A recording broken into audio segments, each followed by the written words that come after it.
and feminine darlings, this is the Seraphim Gem Gypsy, SeraFae Indigo Empress, and Shiloh Horizon.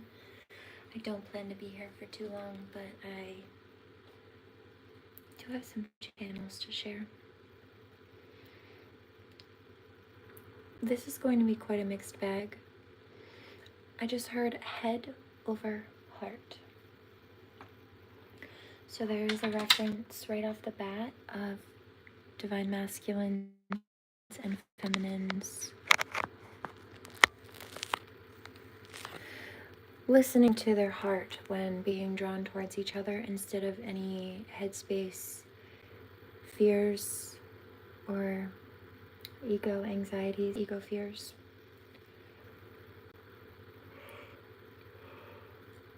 In the past, light workers may have given love to either karmics or people who fell or people, whatever the case, that just didn't deserve it and lost access and privilege, and learned to listen to their head so that they wouldn't be hurt again and follow their heart, I hear, blindly, right, towards people like that. But in this case, this is a message to not let the fears of people mistreating you in the past keep you so stuck in your head that you don't listen to your heart chakra when the divine is calling for you to open it, calling it open, and mutually calling your partner towards you through their own heart chakra and vice versa. Just to recap, before, the hurt caused people to close their hearts and be in their heads.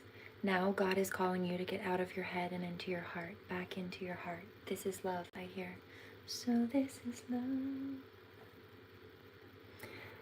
I heard the words, this is love, and then subsequently the particular line in the Cinderella song. So this is love. There's that. I also picked up a flash of the reference of the, I think, Victoria's Secret model, Gisele Bündchen. And there was a fashion show years ago where somebody put broken glass in her shoe. It was one of the models that was also in that industry who was very jealous of her. Jealousy being a very ugly color is the message in this case. And she was so jealous of Gisele that she thought that she could sabotage her, and she did this. She tried to do this by putting broken glass in the bottom of her shoe so that when she quickly went to change outfits and stuffed her foot in the shoe to go do another round on the catwalk, she would get hurt. And she did get a minor injury to her foot, but I don't think it had the intent that this jealous model wanted. However, she still tried and got exposed for it. Another thing, back to the heart reference, was an interesting fact about ancient Egypt. Egyptians mummified their dead, especially royalty, and they took out the vital organs for a couple of reasons, including that they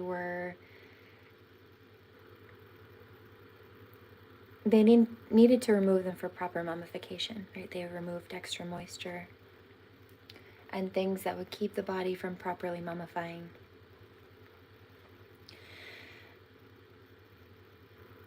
But the one organ that they kept in the body was the heart, because they perceived the heart as a seat of the soul.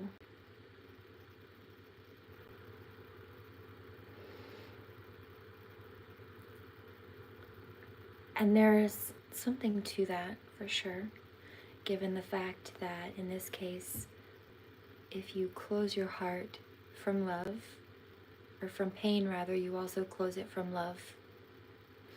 And yes, intuition is in the mental state, the crown chakra, but God also speaks to people through their heart. And so in this case, right? Let's say a divine masculine, for example, is being called towards his divine feminine. His intuition's guiding him there. His fears of the past may have made him pause and think about not wanting to repeat the same cycle with her that he repeated with a toxic person in his past. But his heart was drawing him towards her because God was trying to call him through his intuition via his heart chakra. And so in this case, God is love, right? The highest frequencies being gratitude and love.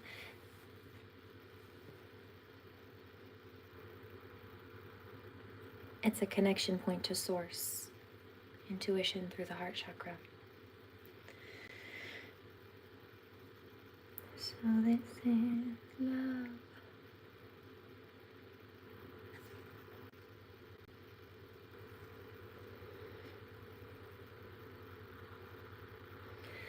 I also heard Tub Thumping by Chumbawamba. I get knocked down and I get up again and know you're never gonna keep me down. That's that one. 616. And a song called Gaslight Me by Snow the Product. And she's calling out a toxic karmic masculine for, well, being a gaslighter. So it is what it sounds like. Being manipulative.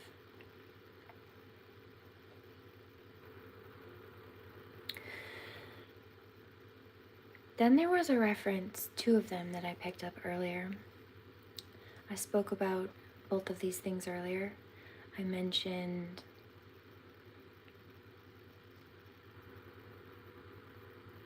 aspects of plagiarism.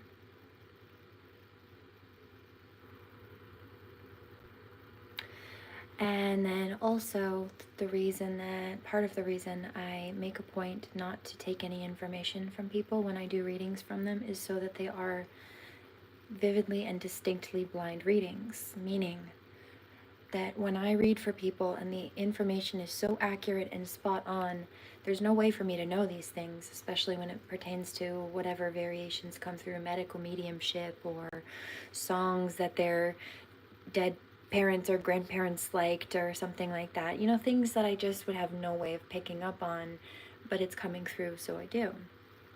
One, they know that I'm legit.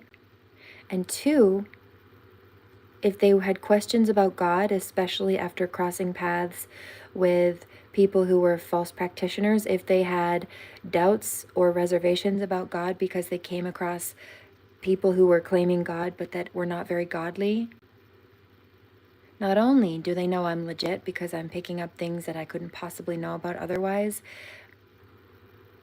but they know that it's clearly coming from the divine. Suddenly, they have trust in the divine that is either re-established or further enhanced or established altogether in the first place, simply from that interaction. They know I'm legit because there's no way I could know that, but they know God is legit and real because there's no way that I would know that otherwise. And the latter is why it's most important for me. But that is also why God calls me and why it's my calling. 8:48, Divine Masculine says it's because it's also the divine speaking. They're on the same wave. It's because you glorify the divine. Yeah, I give God credit where it's due. So, I am a past life regressionist, and I read past energies in this life, present energies in this life, future energies in other eras and timelines, but also this one. However, I can read past life incarnations too, as well as soul contracts and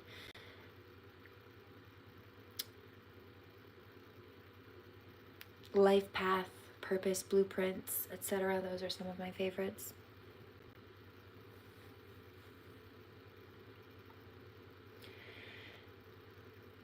And because I'm a past life regressionist, I know many, many of the lives that I've been through. And I know what people have done to me. I know who did certain things to me in some cases, in plenty of cases. including people who tried to follow and chase me through the life to bully me again in this one. I know, therefore, what the karmic cycles are, what the lessons were, what the potential warnings were, things to look out for. So in one life, there were people who were trying to put me down and bully me, tell me I was worthless, belittle me, but also steal and plagiarize my work because obviously they saw my value. And I knew, based on that, that very likely it would be something that played out in this life, and it has. So I was prepared for that because I knew that they would likely try again in this life, and they did. 6:16 here on the clock on the East Coast, but I was prepared for that. There was another life, and I was a number of things in that life. I was in touch with spirit, but I was also a scientist, pioneering inventor on levels, discoverer. I just heard genius. Interesting. Wow.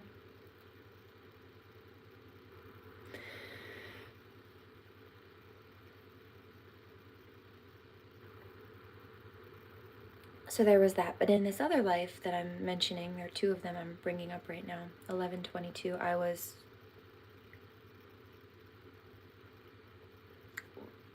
majority of what I did was simply spirit, being a spiritualist. I was a very, very gifted medium. In fact, I was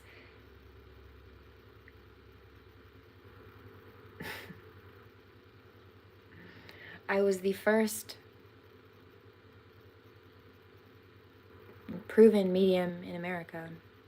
In fact, the founder of American psychology studied me, believed in me because I was able to pick things up that I couldn't have possibly known otherwise.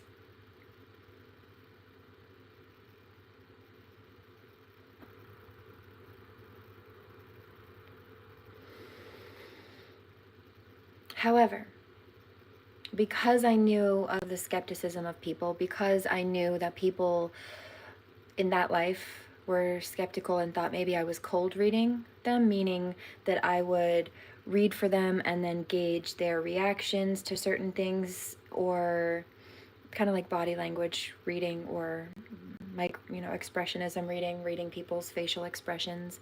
So the concept is that fake psychics will basically make general statements and kind of guess around general topics, and then when or if whoever they're reading for reacts in a certain way, or says something or makes a body movement that kind of indicates that they're getting closer to the subject, they'll lean more into that. So I knew that I could not be accused of cold reading in this life if I did blind readings. Right? In the life that this was happening, where I was a very, very profound psychic, I made exorbitant amounts of money for that time.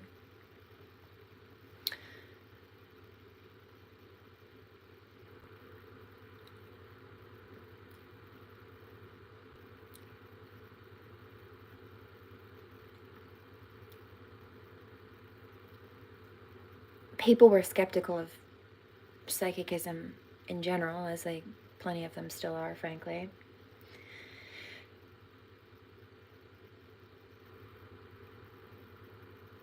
And so I knew, as a result of being accused of cold reading them in that life, where I had no internet, there was no internet in this era. I don't even think phones existed at this point. I'll have to double check on that one on the timeline.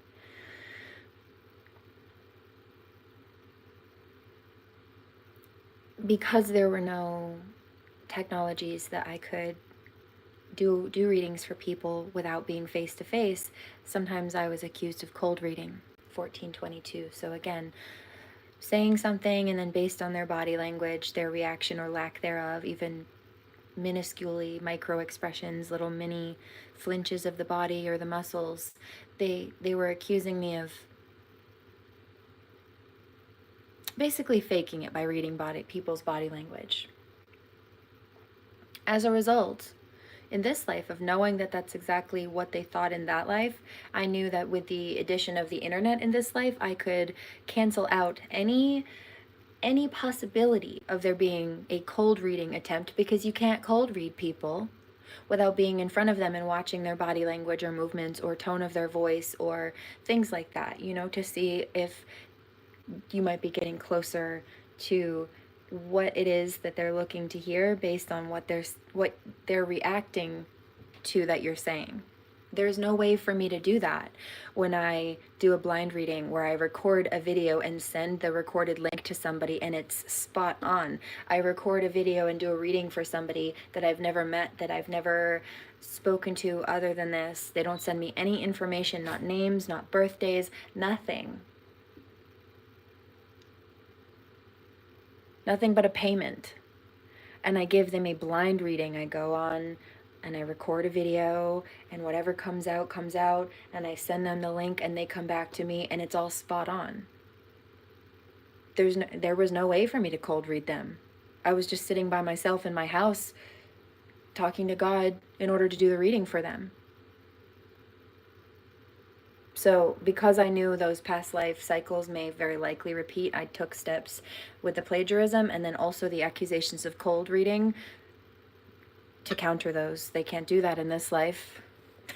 I've already beat that.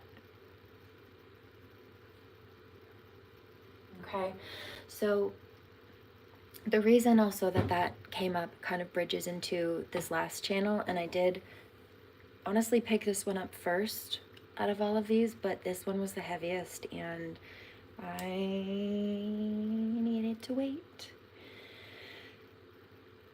So I picked up some death prophecy.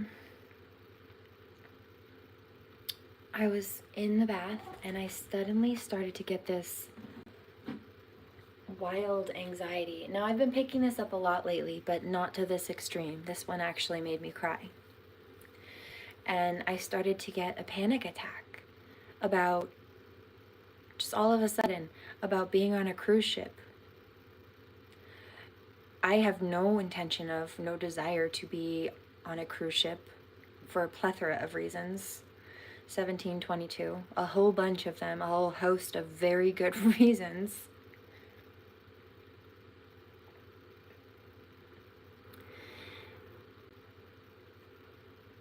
But all of a sudden, this random flash of anxiety about this came up.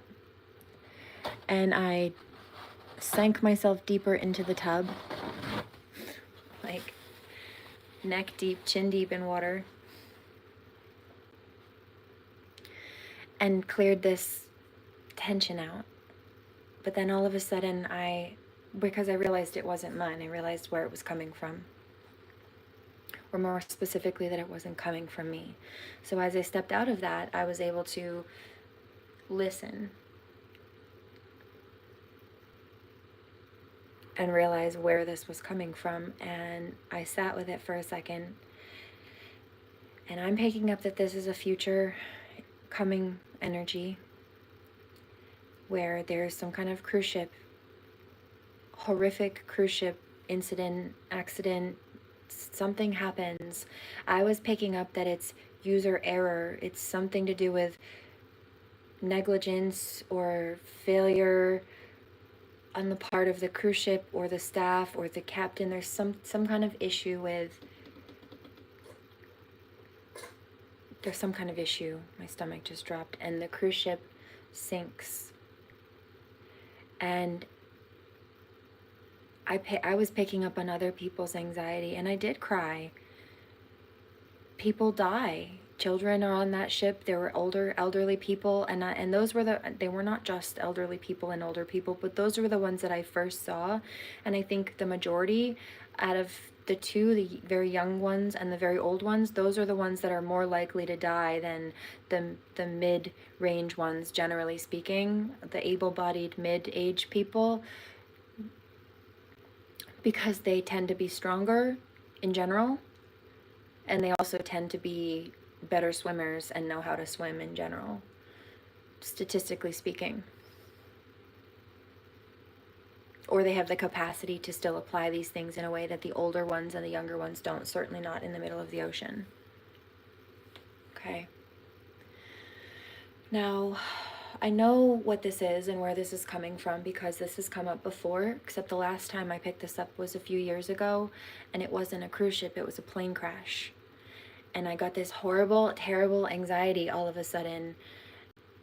Woke up one day with this just awful, I'm never going to go on a plane. Flying is, but I had no intention of going on a plane. No plans, no. It was so random and weird, and I was so confused as to where this was coming from, similarly to the energy today, but I knew what it was and where it was. So I cleared it, so it wasn't being internalized by me. I knew it wasn't mine, and then I sat back and I picked it up prophetically as, not as the empath internalizing it, as the psychic observing it.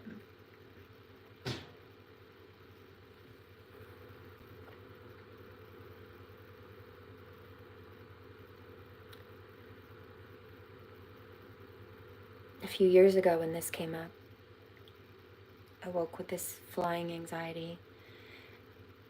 And then the very next day, this news report hit pretty much every station about the fact that there was a flight that crashed.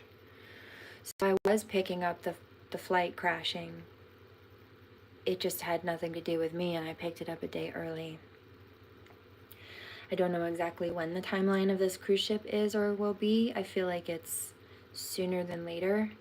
Like it could be now, anywhere within the next couple of days to 3 months, roughly, on a timeline I'm picking up, no later than 3 months.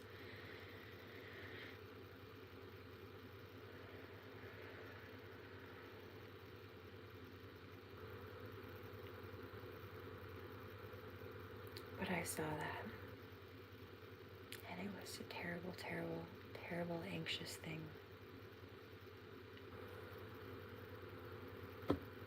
I hear let love in, let love win. Yep. So there's that.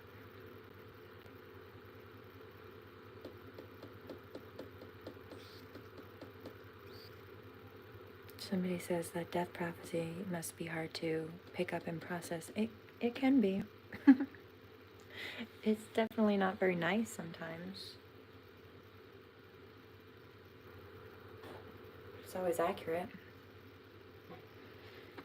Picked up that I was going to be a widow before I came one. 9 months, in fact, before I became one.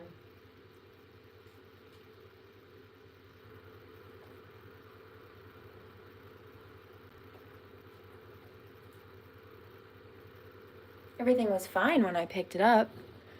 I panicked a little bit. A lot, actually.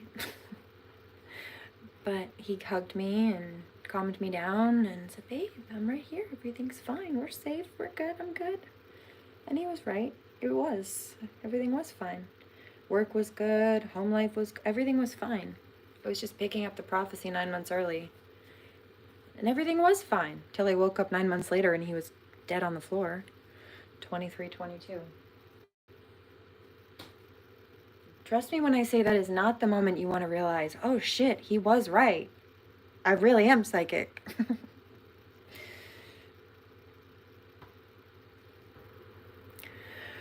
But there's that.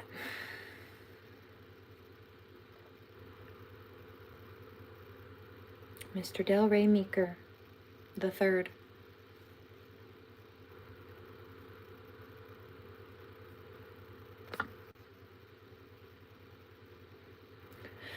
I also heard the word monoliths. Monoliths are something that are found across the world, usually in ancient sites, although there have been reports of monoliths just seeming to pop up in different places and then also in some cases disappear. I don't know what that's about. Probably aliens. Or people trying to stage alien activity, I don't know. But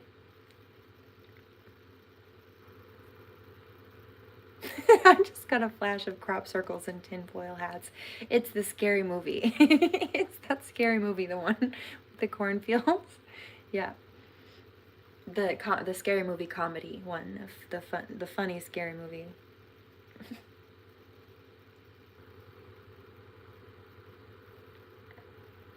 Monoliths. So there are a whole number of monoliths, and I keep getting flashes of Easter Island as well. Aren't those considered monoliths? The the Stonehenge stones and right the giant statues on Easter Island. I think those are classified as monoliths too. This could be referencing Stonehenge, Celtic Stonehenge, Ireland.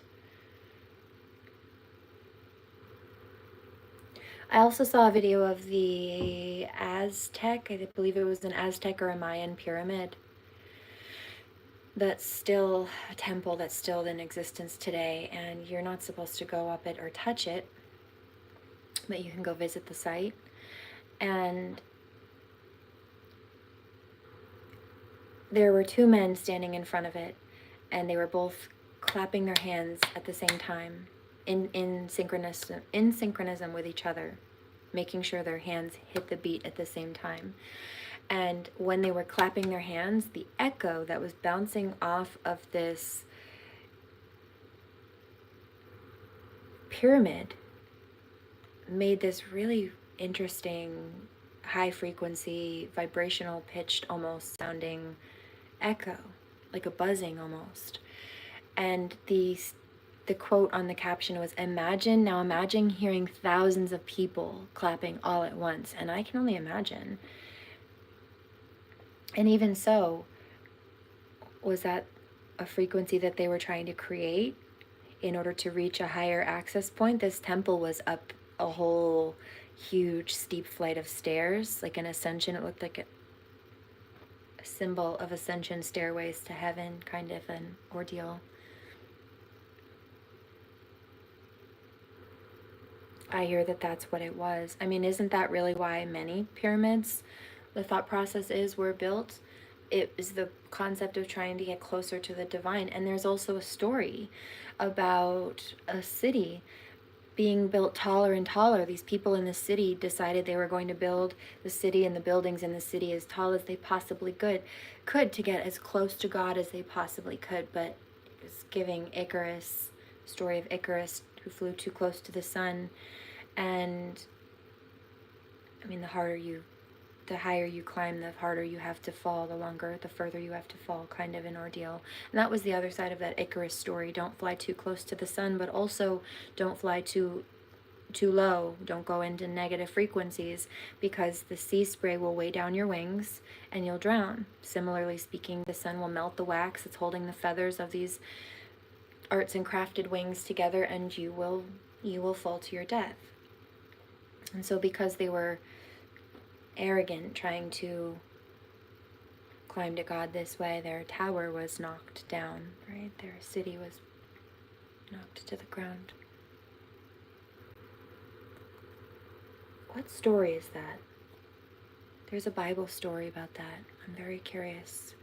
I'm seeing a card also in a deck that I have. Hold on, let's see if I can figure that out.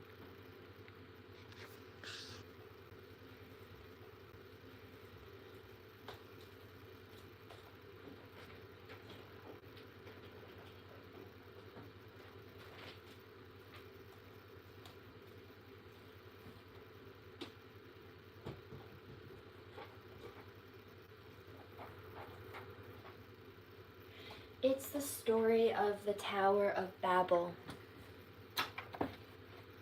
It's from the book of Genesis. Tower of Babel.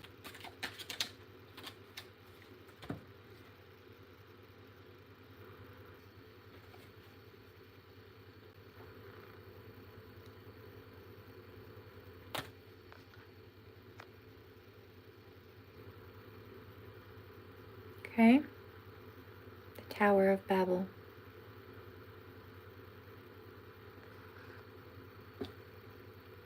So let me explain this.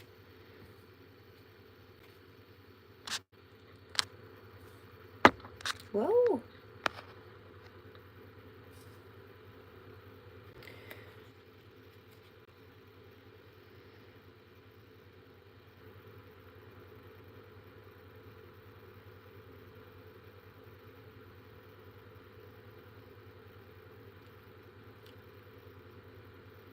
Collapse of pride and ego, Chaos and destruction. I was hoping that there would be a reference to this biblically in this. It's not. It's just the tarot meanings. Chaos and destruction, forced change and new perspectives, divine intervention. So what happened in the Tower of Babel, I'm picking up a download and where it applies to, is that you had a bunch of people that were all united by one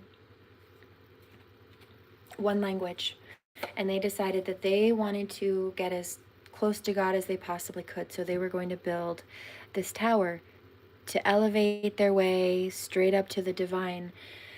And there was something about what they were doing that God was not thrilled with. It was either for the wrong purposes or they were arrogant. And God did not want them to do this or keep doing this or trying to do this. So in order to confuse them and keep them from being able to communicate so that they could continue to build this tower, God confused them with bunches of different languages so that they could no longer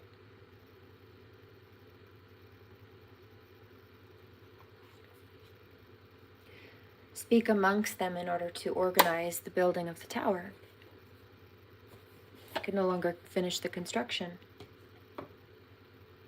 In fact, I think quite the opposite. I think there was an incident where the tower had been torn down or fell. You see how it's being torn?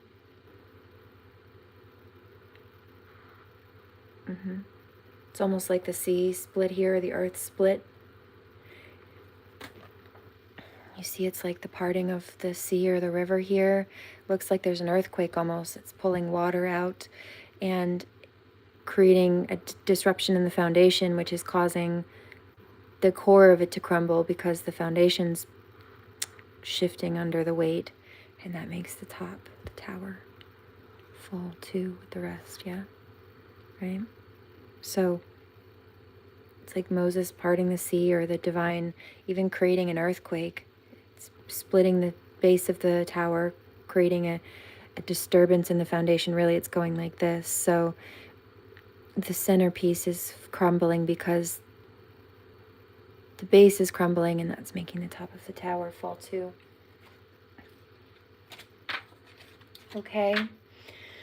So the analogy modern day that I picked up was that these people are like the karmics in this case. They all tried to claim to be on one accord while ganging up against light workers, right? And they all thought that they were going to work together to target whoever they were jealous of, the star, real divine being, blessed by divine support, targeting divine masculines and feminines at that. In some cases, or their kids I'm picking up. Look, I told you that stairway, ascension stairway, it looked very much like that Aztecian temple that I was mentioning a little while ago. And so within this, the karmics are being symbolized as the people trying to build the tower. They all wanted to work together against light workers. And now they're unable to work together the same way, or there is confusion between them, or they're being torn apart in some way, or their karma is coming back so badly now that they don't have the time and space or energy or means to target people the same way. I picked this up before. They were targeting people, and they thought that when their karma was coming back for it, that we must be doing something to them. So they tried to double down on their abuse, as if it was our fault that like we were sending spell work at them or something. Or in some cases it wasn't that, it was just a karmic saying, well, you didn't have to tell people I hurt you and then I wouldn't be in trouble, instead of realizing that if they had just chosen not to hurt people, then really that's the issue, then they wouldn't be in trouble.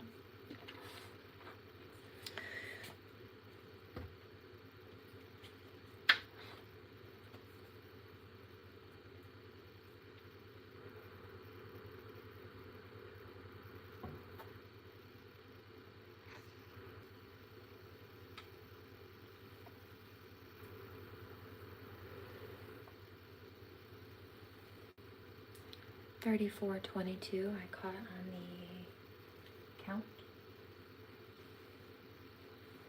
on the timer.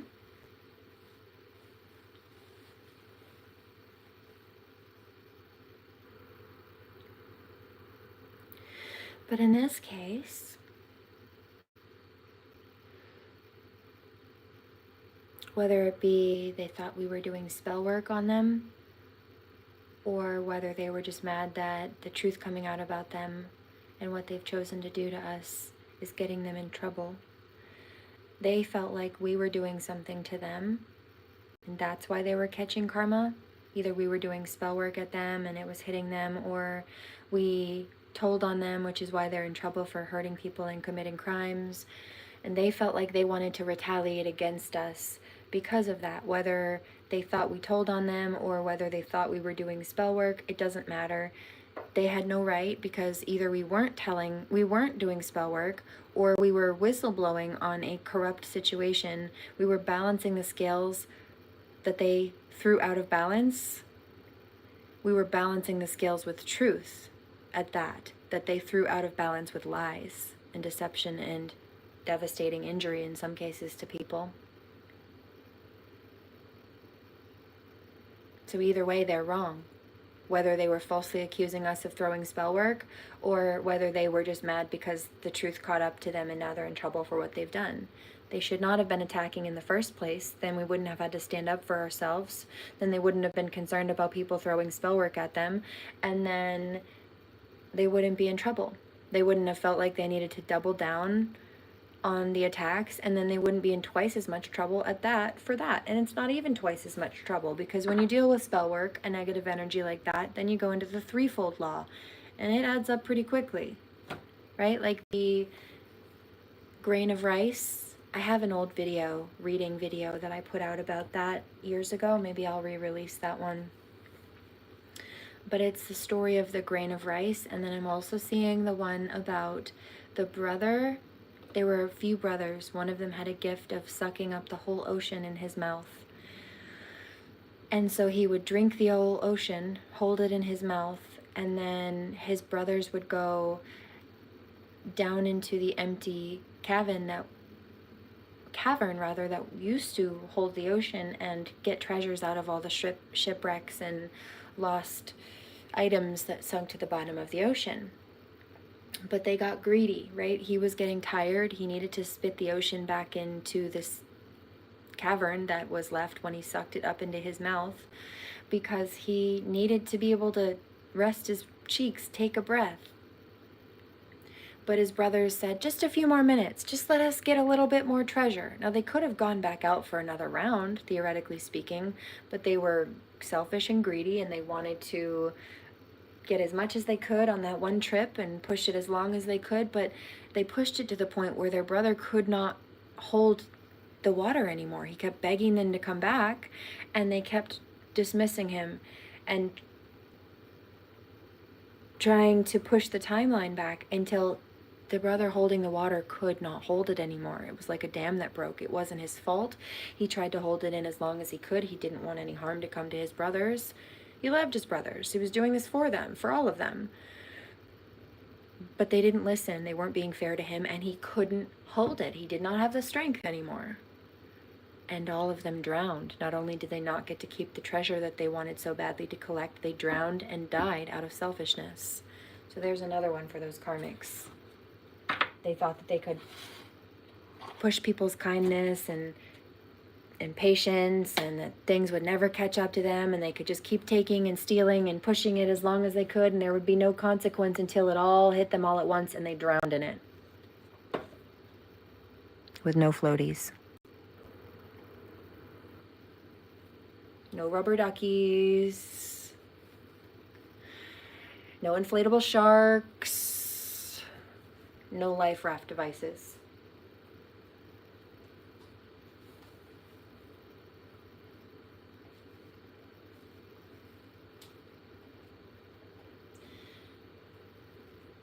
Now, the grain of rice analogy is also a kind of similar reference.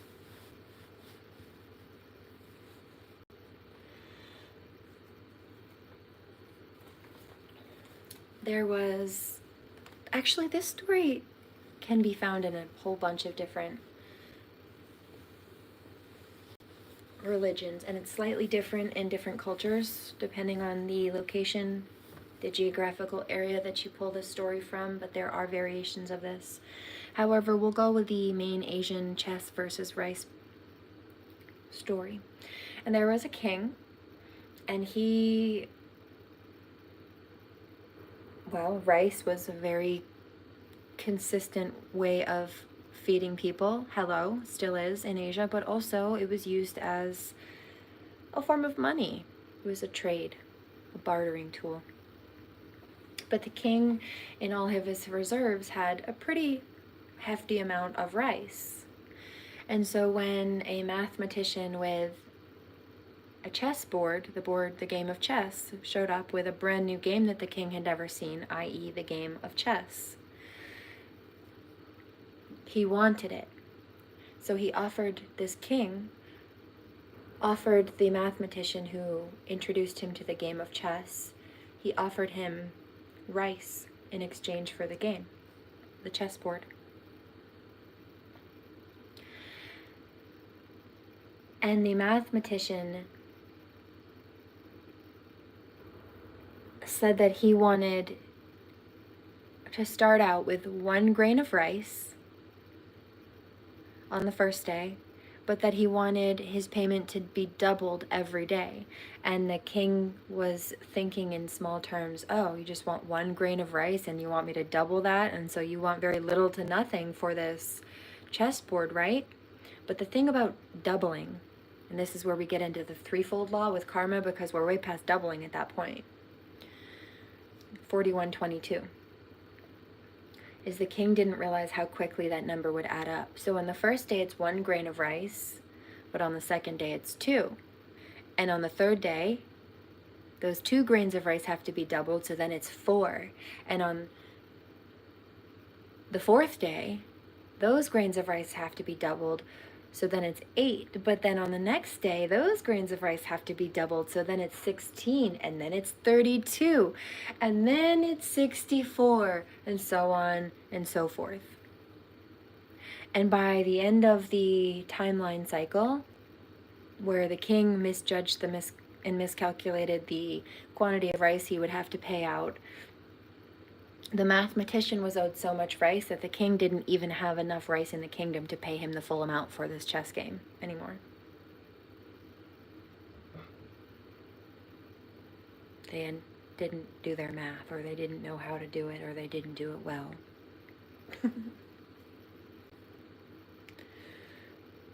I just heard incompetent. Yeah, I would agree.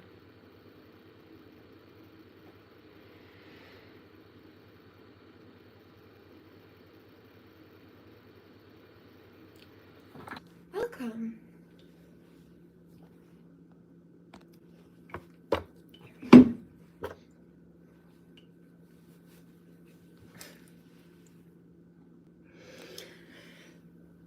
just got out of the shower a little while ago.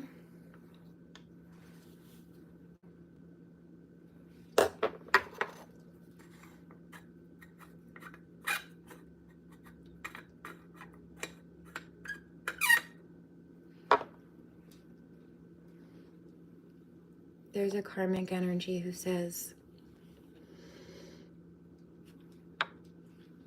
I wish I hadn't done that to her. You do. And frankly, we all wish you hadn't either, because guess what? It wasn't very nice. You know? Quite unkind.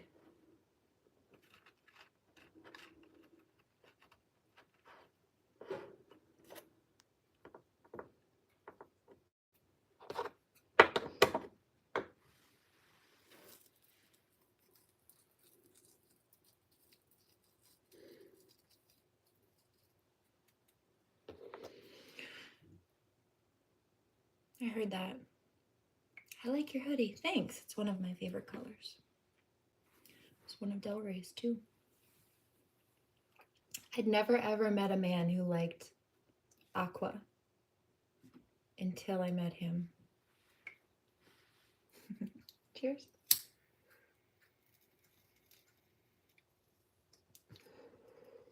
It's not my only favorite color, but it's one of them, and we happen to share the same favorite color.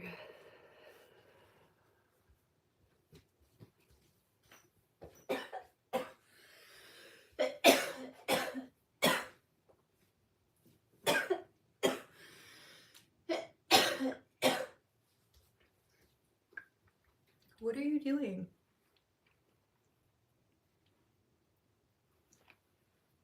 I forgot to put my plugs in. Your what?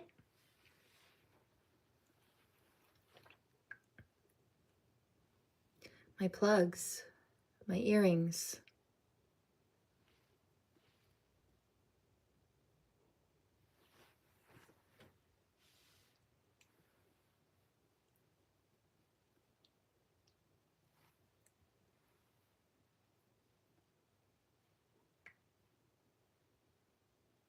Get in there.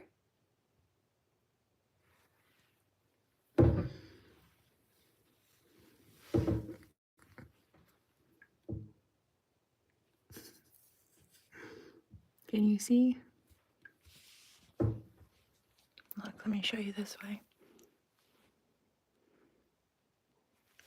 If I show you just right, to get just the right angle though, you can see the Christmas lights through my ear hole.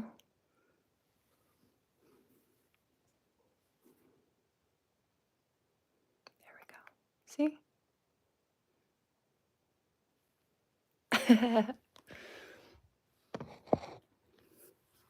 Plugs. Thought those were gauges. No, they're not called gauges. They're called plugs. The gauge is the size of the plug. People often misuse the term gauges for plugs, but these are called tunnel plugs. They're zero gauge tunnel plugs, but they're plugs. The gauge is 0 in these ones. Everybody's gauge will be different depending on their ear size, but okay, well, what if you don't have stretched holes? That would be probably 18 to 22 gauge on average, usually, like regular, just stud piercing holes, just regular earrings. But when you start to stretch them, the gauge changes. What's the difference between 18 and 22? Not much. Here,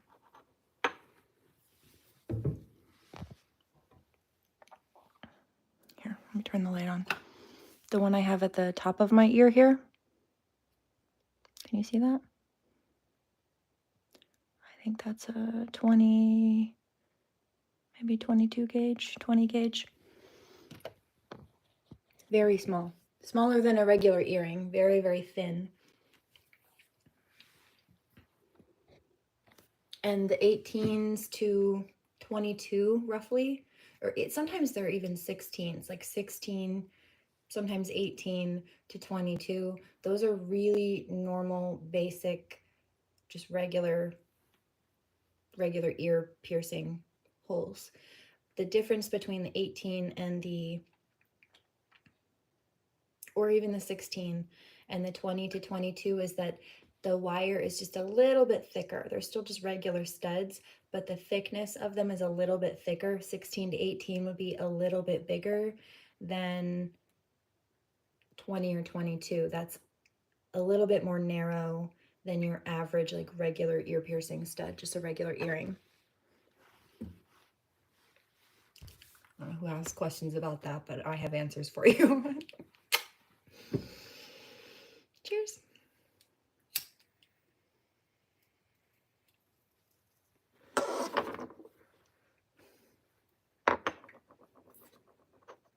Somebody says, how many piercings do you have? A lot. I used to have a lot more.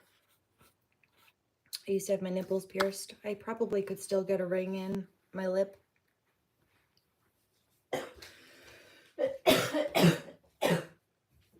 I put it back in a year or two ago. I know I could realistically, but you know.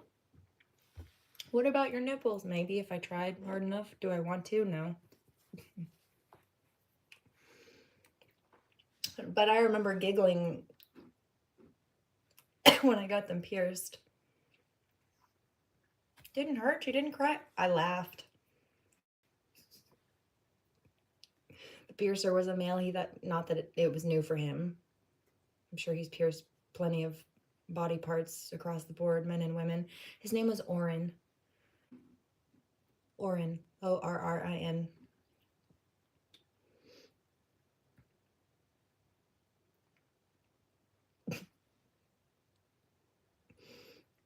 But I laughed.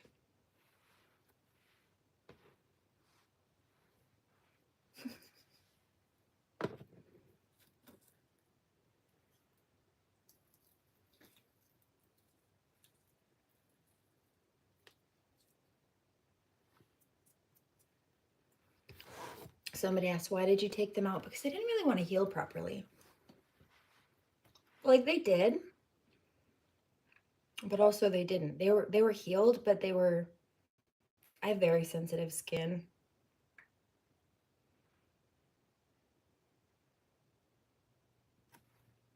I think my body just didn't like them, or the positioning.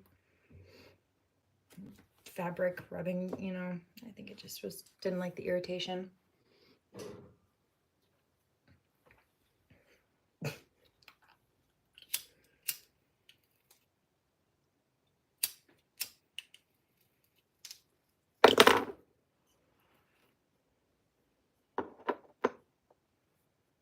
Somebody asked, why did you take your lip out?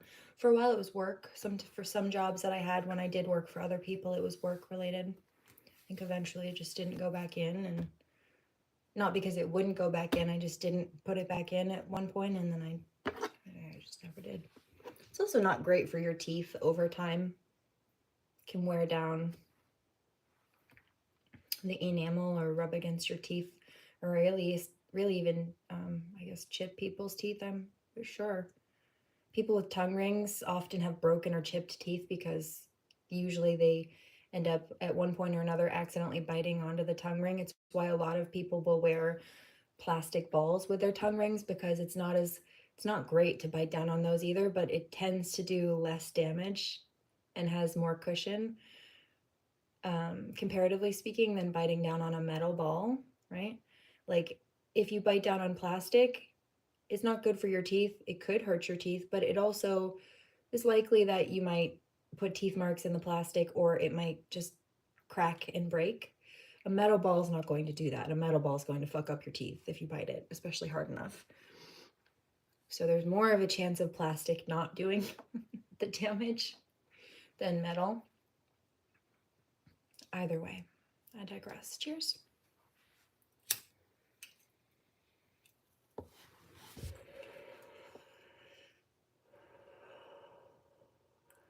What's up?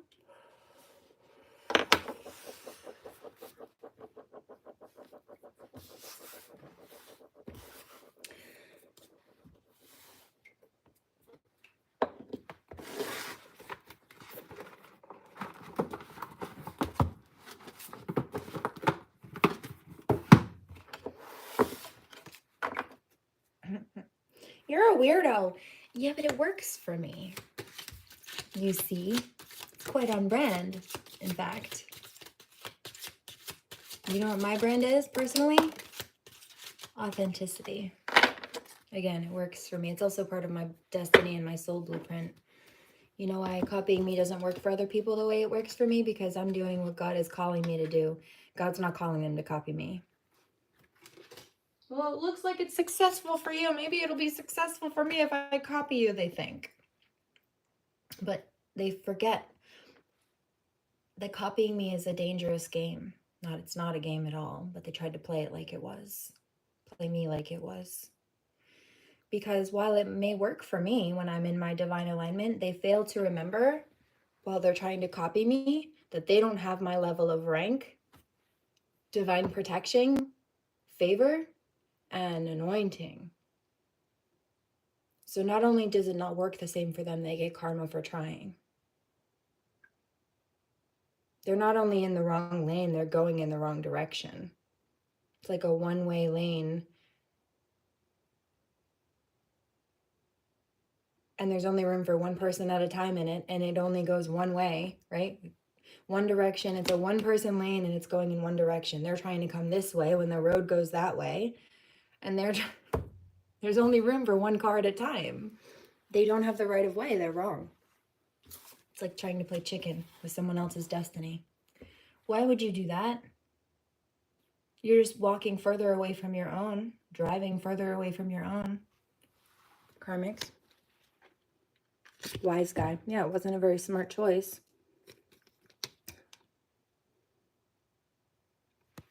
It's so funny. Personality. It's on brand for me. I'm just being authentic. Love. Exactly.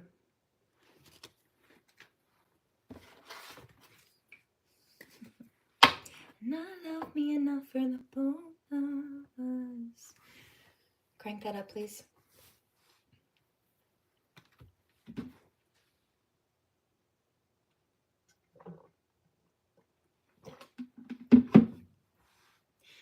And I love me enough for the both of us. It's why you trust me. I know you've been through more than most of us. What are you so afraid of? You give love, but you cannot take love. What's up? It's been a minute since we kicked it. You've been caught up with those bitches. I don't get it. You're a star, love. You shouldn't have to deal with that. I'd never make you feel like that. 'Cause I love me enough for the both of us. It's why you trust me. You know I've been through than most of them.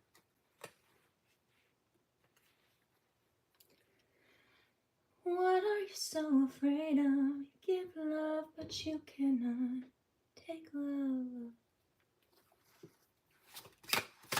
Okay.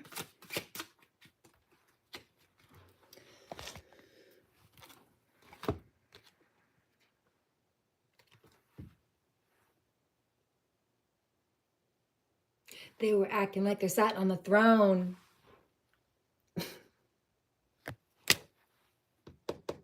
Not anymore.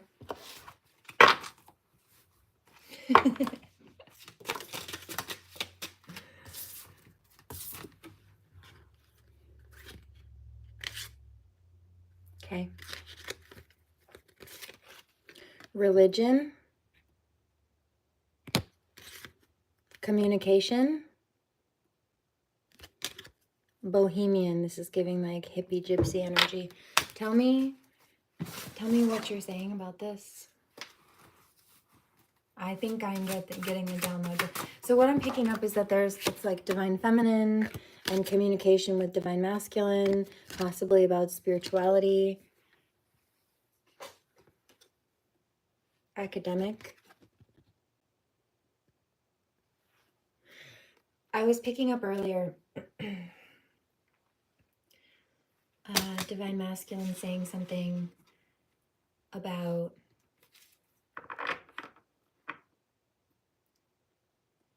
I'll give you a personal example.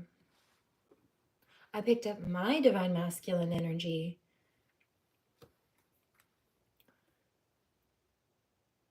speaking to someone about me or processing and thinking about me, and he was saying, what was it the other day? She went Old Testament on them.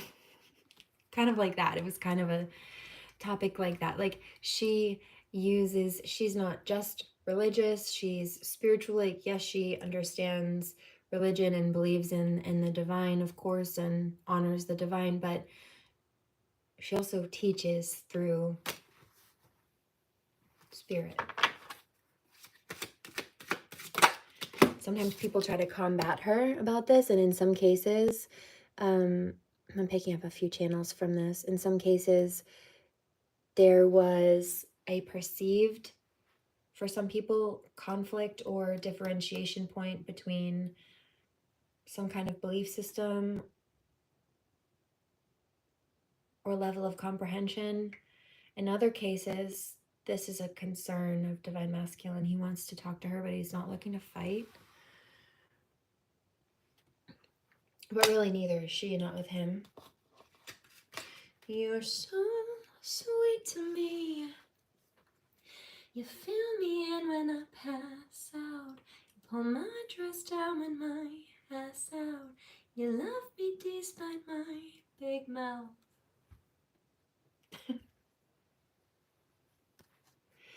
When you ask me where I'm from, I say you 'cause you feel like home.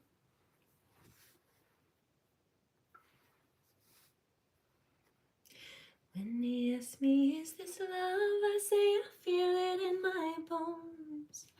I need you to know the feeling's true.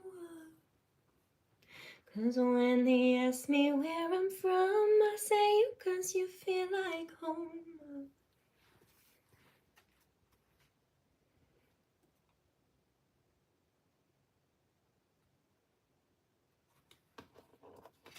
Also, she wants to make love when I wanna fight. Now someone understands.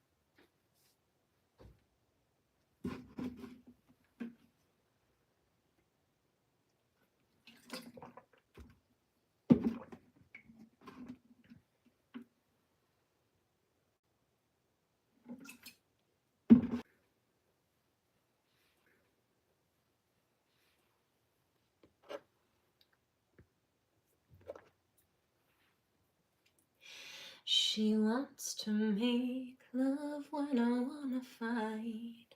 And now someone understands me. I'm in love with a girl. I'm in love. Love. That card came out. But I would like to see some confirmation on this. Change.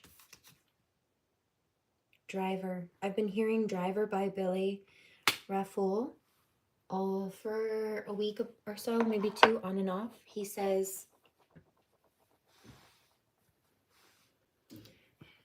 I wanna be there for you, even when you don't want me to.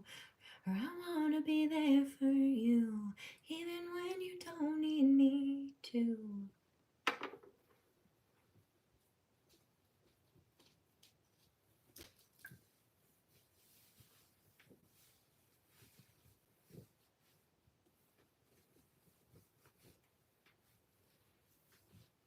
Thank you.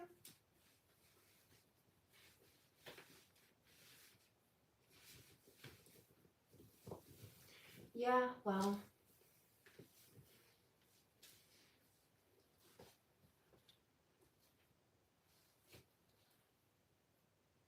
Thanks.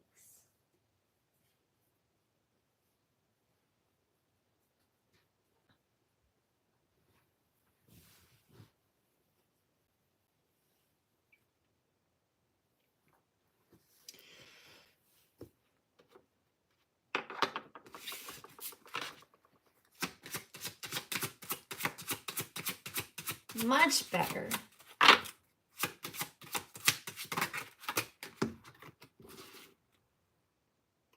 Haunted. Invisible. Kindred.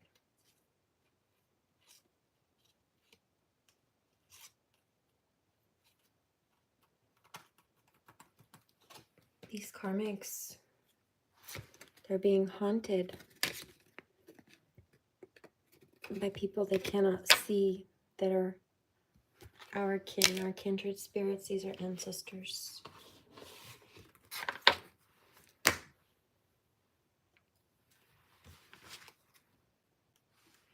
My grandma says, don't give up. I love you, Nan. Kiss on the head. She's so cute.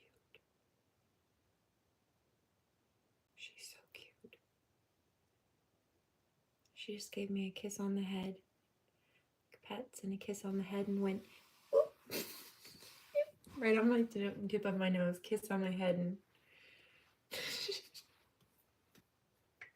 don't give up.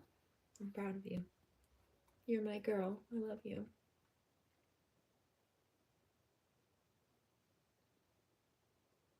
She says, you'll always be my little girl. I remember the day you were born. I love you so much, Nan. My pride and joy, she said.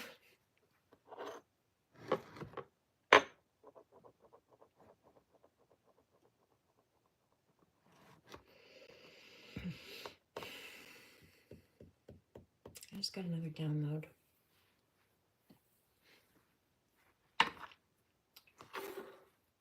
Thank you for telling me.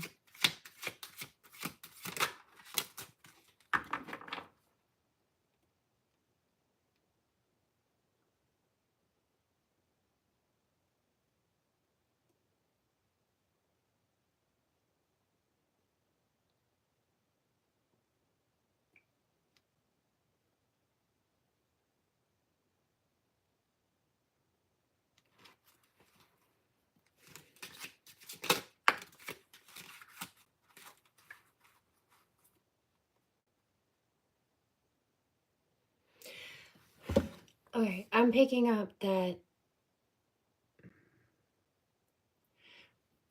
people that, like family that in some cases, that light workers loved, that were not good to us, are going to end up needing us down the line. Like if they tried to trap us financially or in some kind of health way, they're going to need maybe both.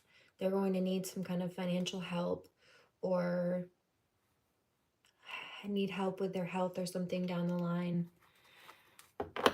And they're going to need our help.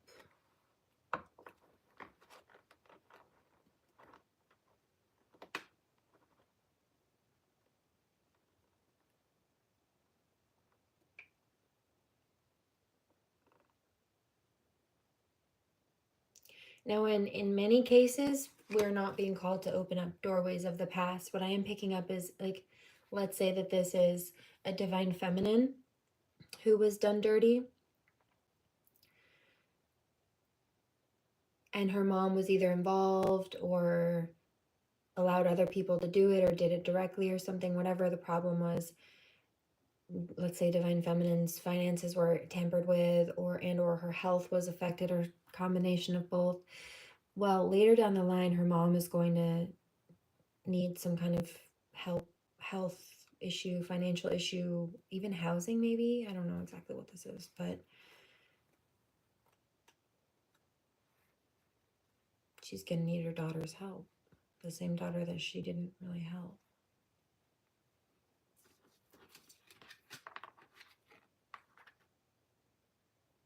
No, in many cases, we're not to go back. We're not to let people from the past back. What I am picking up, this may not be right off. In fact, I hear 5 to 7 years out. I'm picking this up way early, I guess.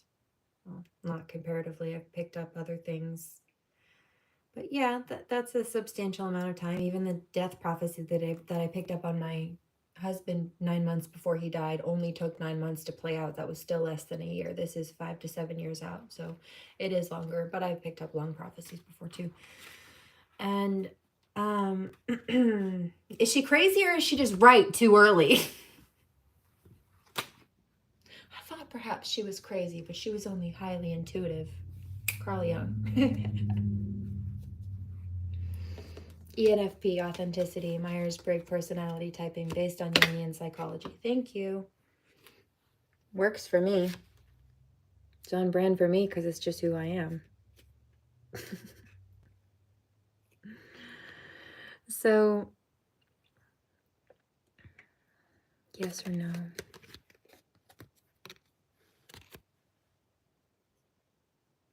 Observation. Yeah, see, this is what I'm picking up. In many cases, we're not to go back. We're not to let people back. But I am picking up in this case, divine feminine may need like 2 weeks to sit on it, think about it, process it. even just like emotionally speaking, or organize the details behind it. Maybe check with her, because I'm picking up she'll be happily living with her divine masculine at this point. And when her mom calls and says, I need help, or her mom calls with a problem, maybe she's looking for divine feminine to offer help. She might come about asking in kind of a sheepish way, that way, telling that there's a problem, knowing that probably divine feminine will more than likely want to help her solve it, probably because she knows who her daughter is at that point, knows that she's a good person, you're generous, kind and loving, doesn't want to feel or know that people are hurt. And this is what I said, like, these people either were not nice or they were not supportive. And it's been sad for the light workers, because light workers have genuinely had love for them. And these aren't connections that, even if light workers have to go off and live their own life away from these people for their own well-being or anything else, that we enjoy it, we certainly don't want these people to suffer. And while we do need to be very vigilant in our boundaries, it genuinely makes us sad to know that they are, or see that they are, because it's sad, dude. That sucks for everybody. And it's hard. It's sad also that I feel that they had to learn the hard way and understand what divine feminine went through, or what they put her through, by going through what she went through, only to turn around and need help from her the way that they really didn't help her on levels, or gave her scrids and breadcrumbs of help, in enough to keep her alive maybe, but not enough to protect her from damage or prevent it or help her out of it, just enough to keep her stuck in a bad cycle, or letting people abuse her, or contributing to it themselves. Self-preservation, right? So she had to go take her own space.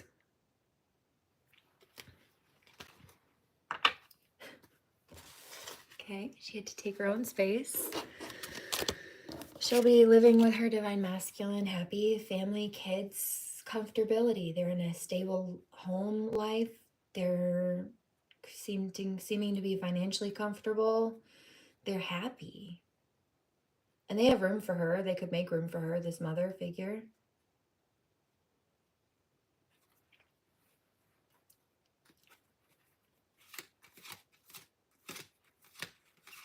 But the yes or no question is like, will they want to? It's just a matter of either listening to the divine communications, like she needs to have a conversation with divine masculine about this.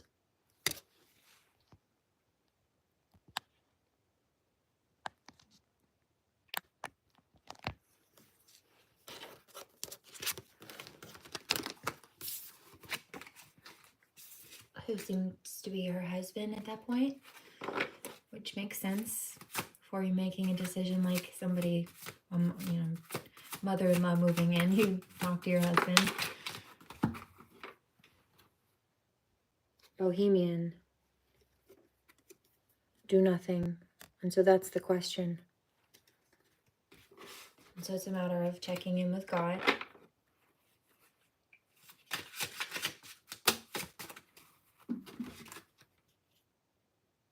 Body. Teacher. Visitation. It would be divine masculine's mother-in-law at that point, so divine feminine's mom needing help.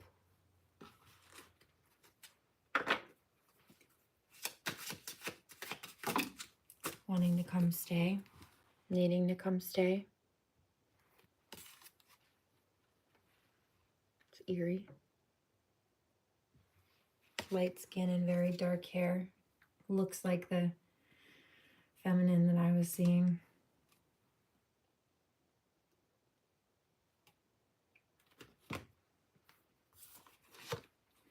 She may be learning from her daughter how to heal. Her daughter may know how to help her heal or recover. May be able to give her proper support in doing so. This may be health, body, health. Body, teacher. Can you imagine? What if the divine feminine we're talking about is a healer, okay, and she was misjudged and even abused and not supported by people because she's a teacher and a healer, and people were misjudging her, only for those same people to need her healing and teaching down the line?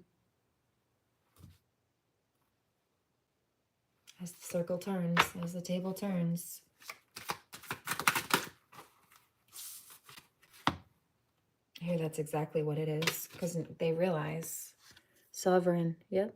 Do you know this is my ancestor? One of them, this is Queen Victoria. Queen Victoria is how the royals are tied into the Romanovs, because it was Empress Alex that was from Victoria's lineage. She was Alex's granddaughter. But Alex spent a lot of time with her grandma. Her grandma was like her mom figure, second mom. She raised her on a large level. She had a bond with her grandma that she didn't have with anybody else. And her grandma had a soft spot for her. She was Victoria, I hear Vicky. Vicky was known to be, in some cases, a bit frigid and cold. Not really with Alex. I mean, she looks very stern, very poised.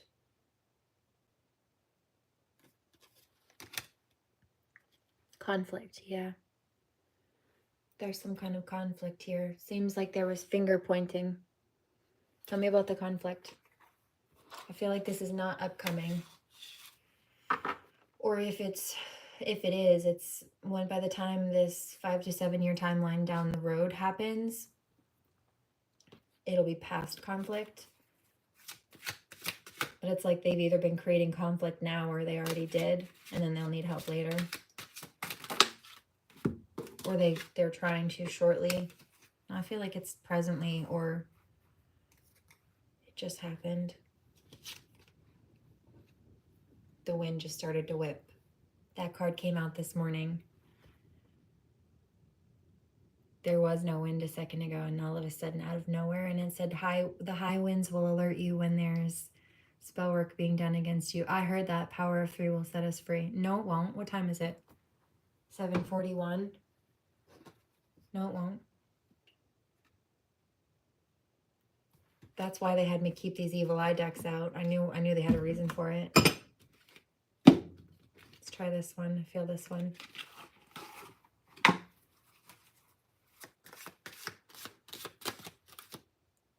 This is a twin flame deck.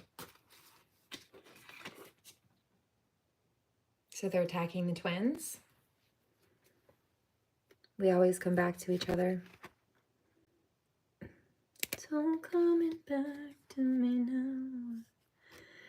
When you touch me like this, when you kiss me like that. We can't stay in a place that we don't belong. Yeah, see, these are toxic environments. Spying in reverse. He says, I don't want to be around prying eyes and toxic people. I don't either. Transformed. You can't grow around those people. No. Together we are stronger. Come to my window and knock on my front door. Go outside and yell my name to the universe. So together we are stronger is in reverse, and I feel like that's towards those situations with clearing out those karmic cycles. They create problems for people. Also, this go outside and yell my name to the universe reminds me Del Rey died in 2016, but before he did, we went up on the top of a mountain and we got out of this car. This was one that you could climb up, although we did go hiking sometimes. But we get to the top of this mountain, and he was a football player in high school. His number was 22. So he scoops me up, throws me over his shoulder. My ass is over his shoulder. My feet are in front of him. My face is down by his hips, like behind him, over his shoulder. Literally ass over tea kettle. He spins me around in a circle like a helicopter a few times, puts me back down, and then yells loud in a huge parking lot at the top of a mountain where there are hundreds and hundreds of people, all within earshot on a very tall, echoing platform at the peak of this mountain. I'm gonna marry this woman! I'm like, babe. Got down on his knee and screamed for the whole mountaintop to hear. I'm sure I turned red as a peach. Right in the cheeks.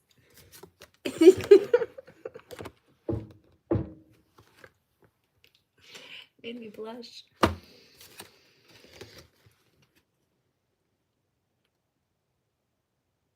Everybody's watching her, but she's looking at you.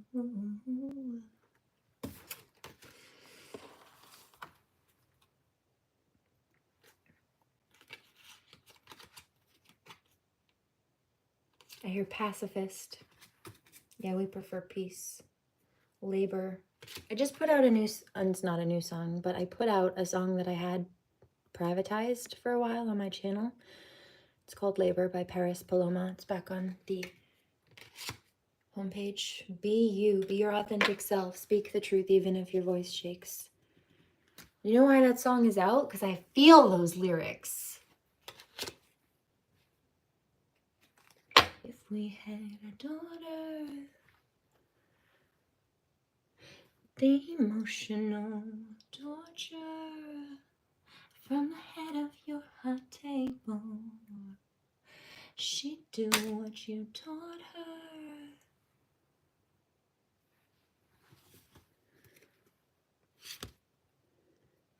Here and now.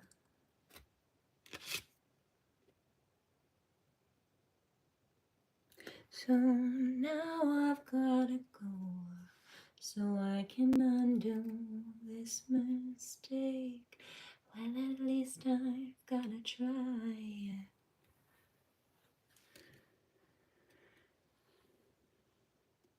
Optimism, at least I've gotta try.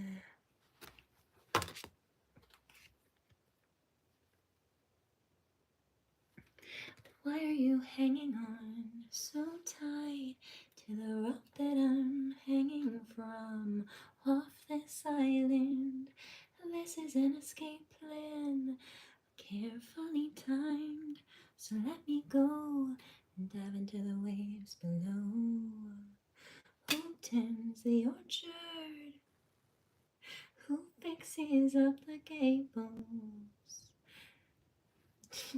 Did you hear that bridge, those two songs together? That was a mashup. I heard both of them back and forth though.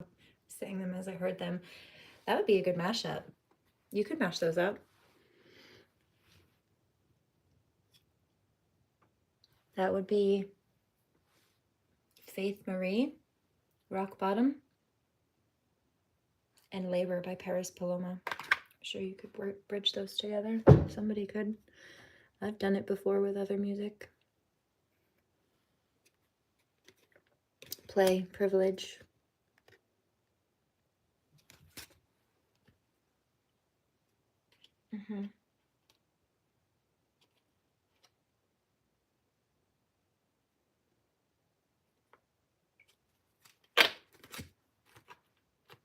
So for some people, they treated us like it was a game.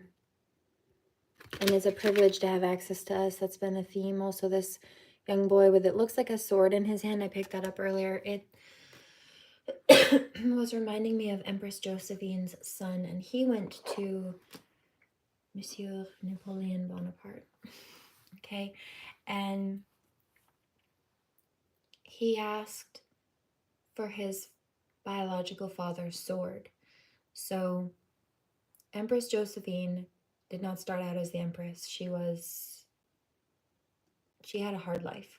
Just leave it at that for now.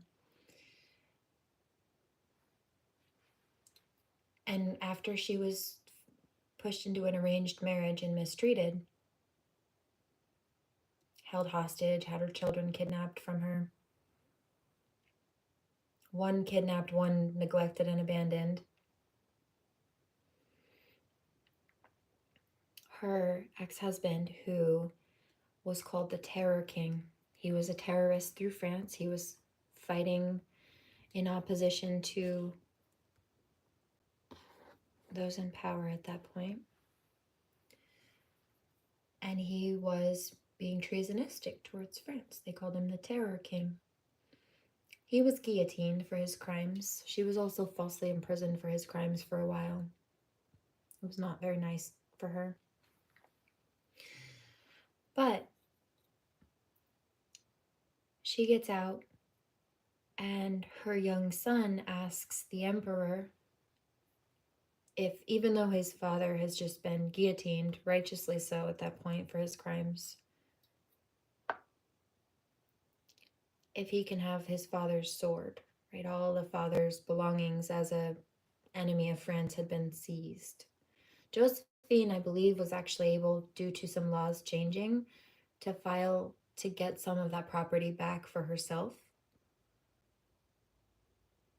as the ex-wife, right? With his kids.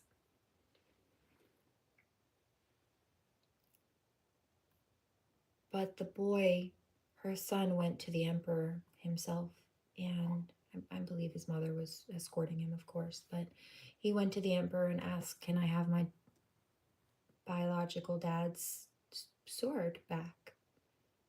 And Napoleon gave it to him. He was very fond of the kids.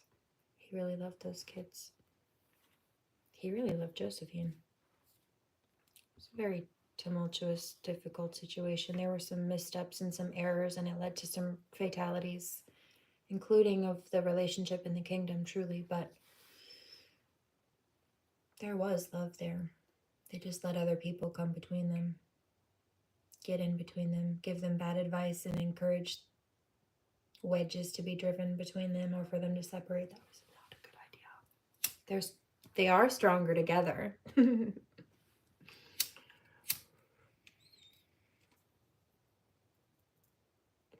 They told him if he didn't leave her and be with somebody else, then he was going to lose the kingdom. But because he was choosing her, which was his divine counterpart, he kept the kingdom until he left her. Things didn't crumble until he did.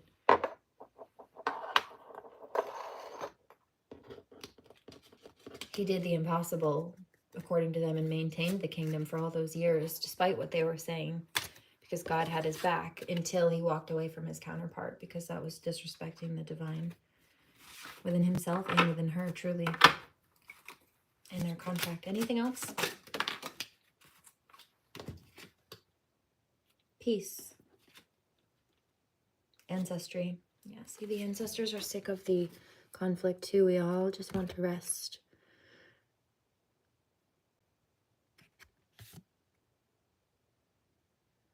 Little boy with a sword. Guardians. I hear Boy with a Coin by Iron and Wine. I like that one. It's not my favorite though. You know what? Interestingly enough, my favorite song by Iron and Wine has always been Jezebel. And it's just so pretty. The tune, the soft acoustics, the plucking of the strings, it's different. And it's special. I also like the cover photo. The cover photo has all kinds of different little thimbles and things like that. And my great grandmother had a little shelf like this in the hallway between.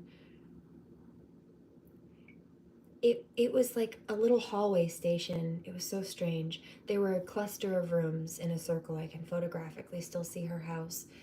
There was the kitchen, and you walk through the kitchen, and there was this little hallway entrance. And on this side of the hallway entrance, very small little, kind of like this kitchen square right here, there was the bathroom, there was a bedroom, or you could go into the living room or backwards into the kitchen, and then up in the ceiling there was one of those pull down attic staircase things.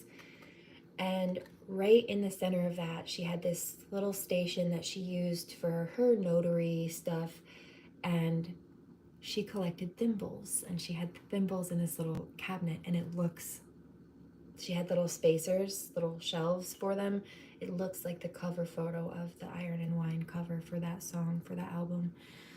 And I just think it's really pretty. But interestingly enough, while I do educate about Jezebel spirits and the karmic female promiscuous energies that are manipulative, gossiping, treacherous, I hear steal your man energy. Ew. Ew. Very lust-based, greedy, trickster energy, very dark, nothing good. It's giving she-devil energy is what I'm hearing.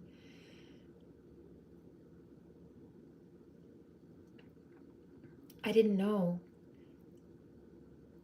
anything about that. I just thought it was a random song title or maybe a name of somebody. I didn't know that there was a whole theme and topic of a Jezebel, or that the Jezebel is a person or a spirit or any bib. I didn't know.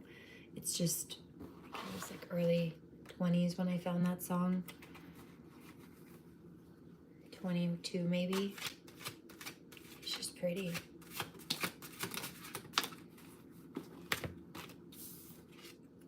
Tribe. Hospitality. Still one of my favorites. But the context of the name makes much more sense now. And the lyrics, truly.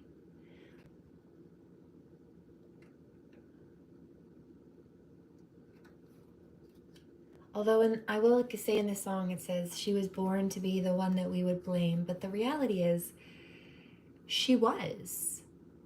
Do you know the story of Jezebel? She was a queen who worshipped demons, and it's giving biblical Columbine. For those who don't know, Flyleaf does a song called Cassie, which is about the Columbine shooting.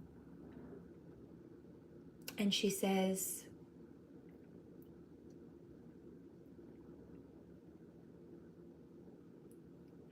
do you believe in God? Written on a bullet. Pull yes, or say yes to pull the trigger. Okay, so what happened was this boy went in with a gun to the Columbine school, and he was asking people, for those who don't know, he was asking people, do you believe in God? And if they said yes, he shot them. And as far as I understand, if they said no, I don't believe in God, he would pass over them, skip them. And it was basically a God complex. And from what I am observing, seemed to be a God complex. But he wanted to make people doubt their faith. Like, oh yeah? You think God's so special? You think God can save you? Where's your God now? God can't save you from the barrel of this gun. That was the point he was trying to make. It was unstable energy, but that's what he did. So Haley Sturm of Flyleaf wrote a song about this called Cassie, because the girl that was gunned down for saying, yes, I believe in God, she knew full well what he was doing. She knew that he was gunning people down that said, yes, I believe in God, and she was not willing to deny her faith in God just because some out of control young man was trying to bully her out of her faith. Knowing full well that he was shooting people who said yes, she said, yes, I believe in God. And he put a bullet in her head, as far as I recall. So that's Columbine. But that's pretty much what Jezebel was doing. If they wouldn't worship her demons that she believed in, she would kill them or have them killed.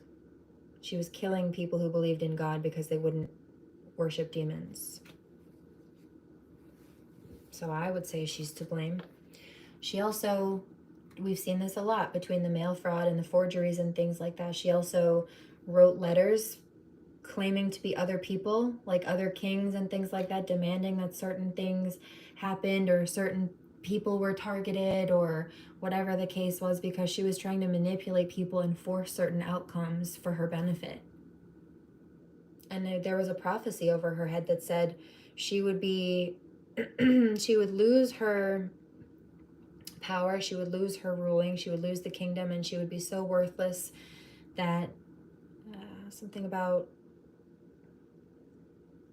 like dying in the dirt or something. And she was, as far as the story goes, she was eaten by a pack of dogs, thrown to the wolves in a sense.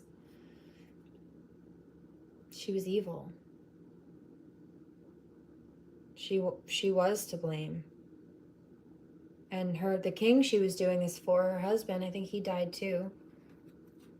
Their reign of terror ended. They did damage, but they didn't get to keep what they thought that they were going to keep by committing these crimes against people. Tribe. So there's soul family and support networks that are coming through. This is spiritually speaking, but also I know that for a lot of people, we've been in a space of isolation, clearing out people, connections, situations that don't belong, to make and hold space for those that do. And this is the point where they come through, especially your trying times. And I hear you don't have to struggle anymore. It's unnecessary and unfair, is what I'm hearing. Especially when there are solutions and people who can and will and want to help. And I hear you deserve that help. I'm picking up some karmics cross-watching. This isn't for them. This won't apply for everybody, but for those that it does, this is for you. Service. Important. Jezebel wasn't important. You know who are important?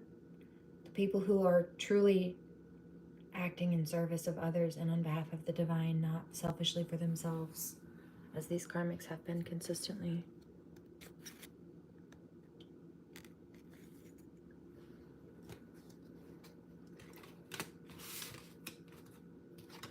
Okay.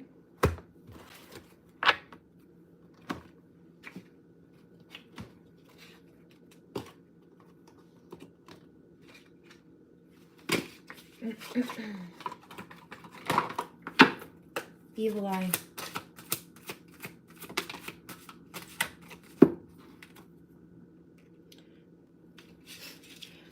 They envy your physical appearance. Lack of mental control, focus, inability to focus without reason. So they're trying to cause distractions and disturbances. They can't stand to see you happy. One of my viewers put that in the comment section this morning on the live that I did, one of them. I was channeling something and her response was, so in other words, they're miserable and they want us to be miserable. Yeah, pretty much. Their misery wants company. We'll leave that right there.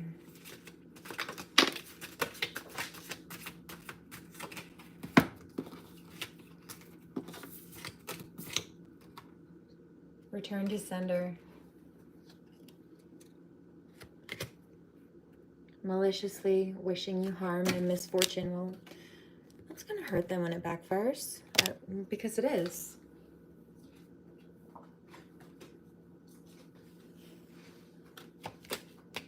Or it will. Coworker, business friend, business rival.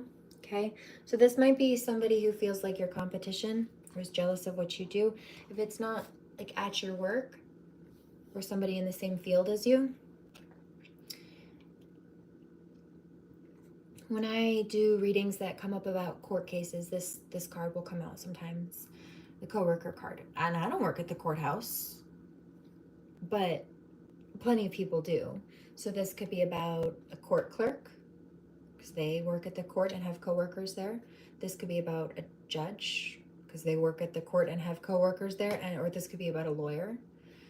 And if you as a defendant or a plaintiff have to go through and deal with any of those people and brush elbows with those people, communicate with those people, cross-reference paperwork and cases and what have you, docket numbers or whatever information with these people, then that's a form of like co-work, you know.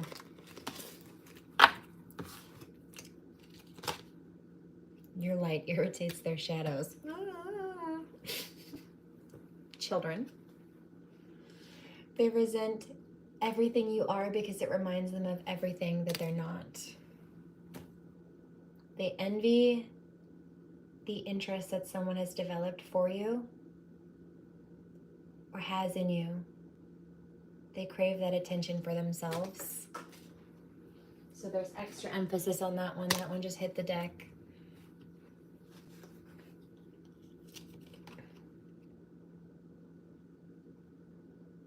They mean you no actual harm.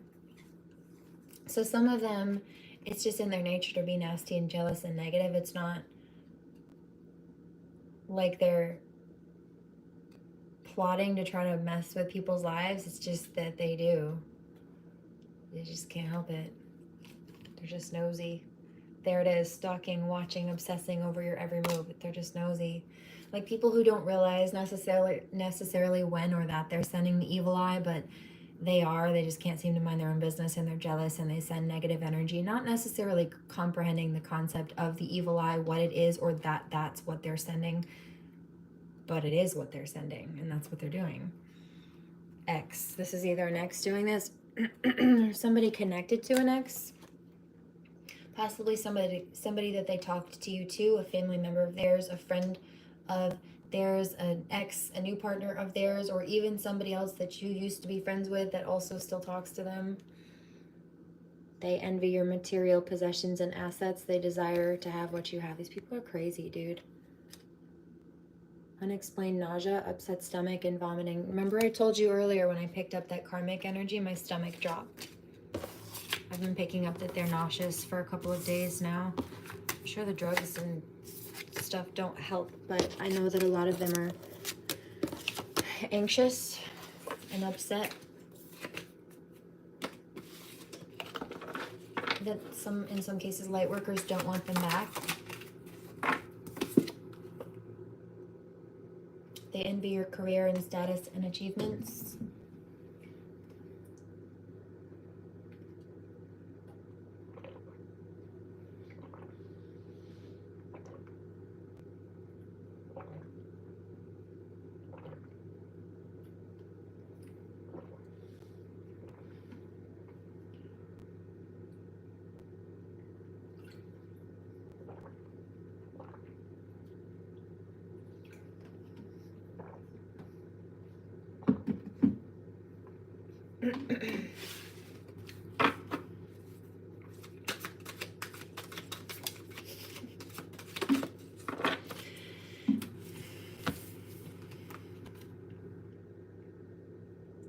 Coming from admiration.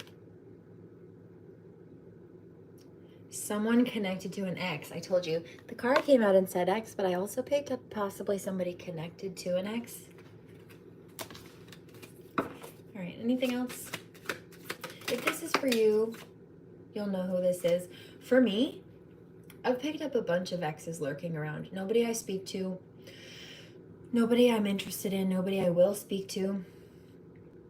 People I haven't spoken to in years, at minimum. But they're all lurking on my feed.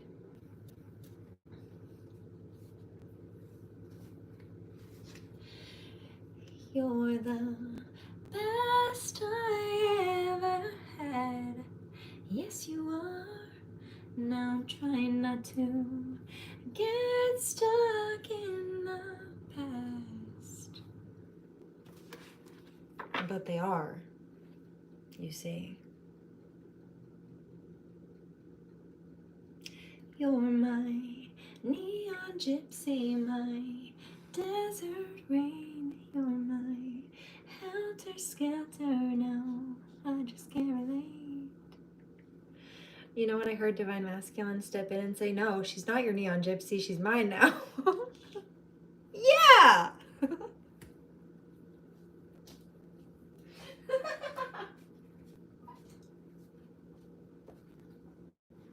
She's with me now. Also, Codaline, what was that? hearing that one too. All I want is nothing more than to hear you knocking at my door. What was that other one? It was Codaline, right? High Hopes. I got high hopes. Take me back to where we started. So, despite the lyric on that, Take Me Back to Where We Started, this is not about an ex energy. I mean, I do feel that energy trying to pull through a little bit, but the music video for High Hopes actually outlines what Divine Masculine is coming through with. So in this music video, there is a woman, and she's to be married, okay? She's to be married to this guy who is, I think, an alcoholic, definitely abusive.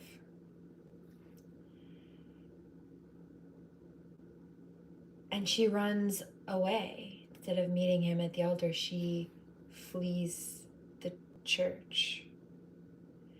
And there's this older man, he's older than she is. And he's driving along the road. And he happens to be passing by while she's fleeing. And he pulls over and asks her if she's okay and if she needs help, because he genuinely cares.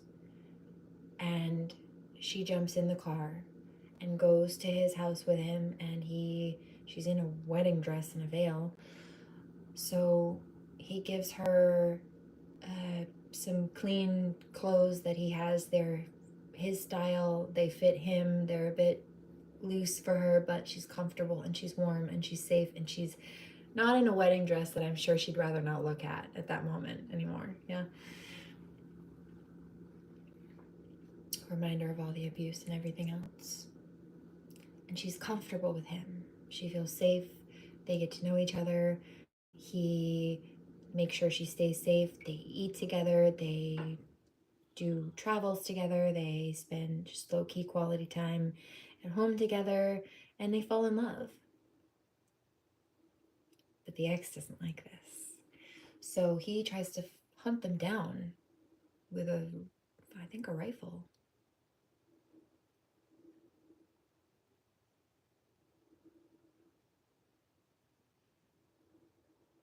And if I recall, he steps in front of her, I think, so the bullet hits him first, but it goes through him, and then it hits her. So they both end up in the hospital. Spoiler alert. Cut scene to him waking up in the hospital, and he's looking around. And the bed around him, where she should be, theoretically speaking, is empty. Meaning, your first thought is, oh no, did she die? But then a second later, she gets pushed in a wheelchair, because she's already up and awake and was just waiting for him to come back too. So he only woke up alone because she wasn't bedridden and dying. She was already up and waiting for him to wake up. High hopes. Had to have high hopes for a living. Couldn't make a dime, but we would make a killing. Always knew I'd be that one in a million. Always had high hopes. They feel inferior to you. I bet they do. Watching your success and achievements has made them bitter. Well, imagine where they'd be in life if they spent a fragment of the time investing in some kind of self-improvement as they did in targeting other people. Just saying. Or trying to control other people. What a waste. Unexplained lack or loss of appetite, feeling lightheaded or dizzy, randomly with no underlying condition or reason. So it's like a crown chakra attack to me, and solar plexus and sacral chakra attacks. Something you had planned for yourself suddenly falling or failing out of nowhere with no explanation.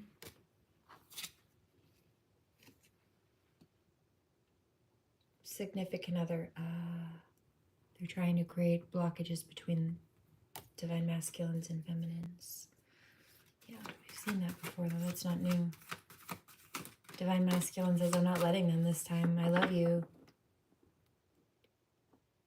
Too much to let you go, and I see you. I can't unsee you. I know who you are now. I woke up. I can't go back to sleep, is pretty much what he's saying. It's like, I can't unknow what I know. I recognize your spirit, and I love you. I can't just go back on that. It's just not possible. I mean, I could try, but I'd be fooling myself, and I can't do that. That's not for... Ew! I just smelled like old gym socks. Spiritually. Where is that coming from?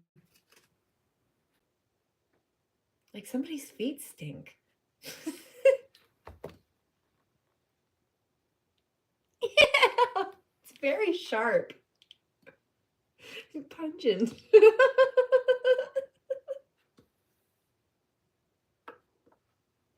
Why? Right in my face? Why? Why are you showing me this?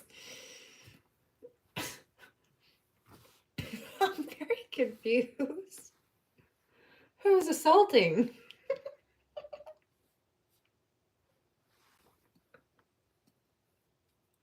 You literally knocked my sock off with that one. Almost both of them. Look. They both need to be pulled up now. What was that all about? I want answers, please. Gross. Does somebody need to do laundry? I hear that somebody needs to do laundry. If your laundry smells like that, I would say it's time.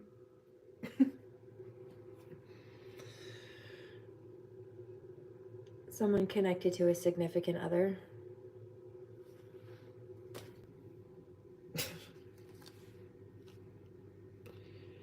Hating on your come-ups. Random and repeated issues in day-to-day life. Restlessness, sleeplessness, insomnia. So this is what they've been trying to cause issues with and over.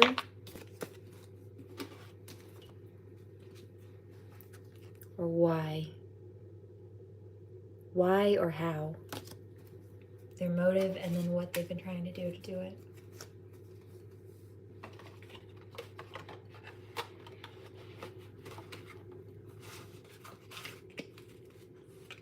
Anything else? I'm pretty ready to go.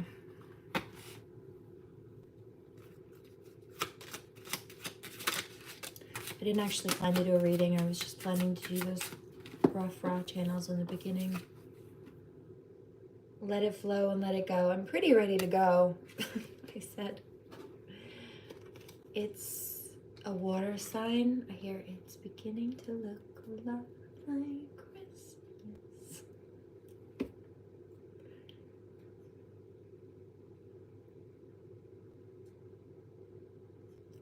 Divine Masculine says, or there's somebody's masculine saying, I don't understand how.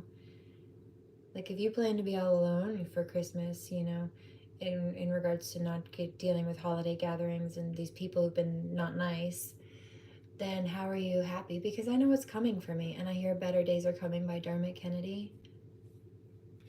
This is a transition period. I'm good.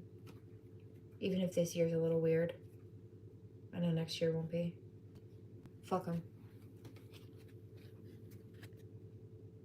Salty. Salty karmics. Yeah, see, freeze them out. They're eyeing your drip.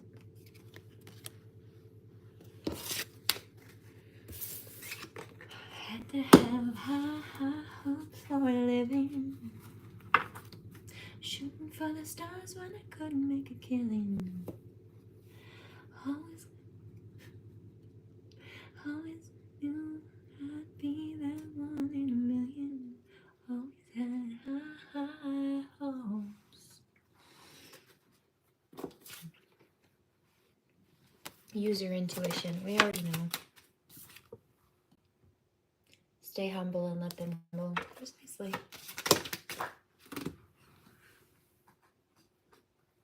Also, at this point, it's just another holiday for me. It's just another day of the week. The fuck? On the calendar. Doesn't change anything for me. My daughter's being held hostage. It's just me and the cats. I'm not dealing with these fucked up, fake ass, toxic family. You know what I mean? It's just another day on the calendar for me. They wanted to destroy Christmas. It's just another day on the calendar for me. It's not a big deal. Why would I be upset?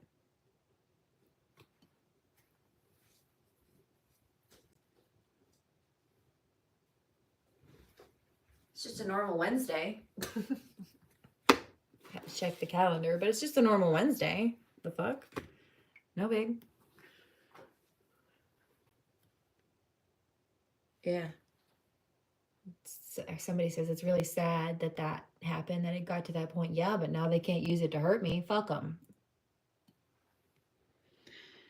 Right. See, you may have to watch your back. Oh, I know. But they're the ones sweating over the holidays, and I'm happier without them. So who wins? Bitch, me. Merry fucking Christmas. 1:17:22. Clarity will become obvious to the eyes. Exactly. Keep sitting unbothered. Yeah, this is killing them. Evil eyes don't blink. No, but they're about to all go blind.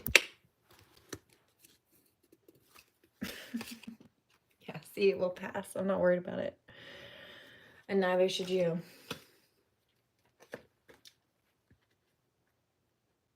Your eyes are a reflection of your spirit, yeah?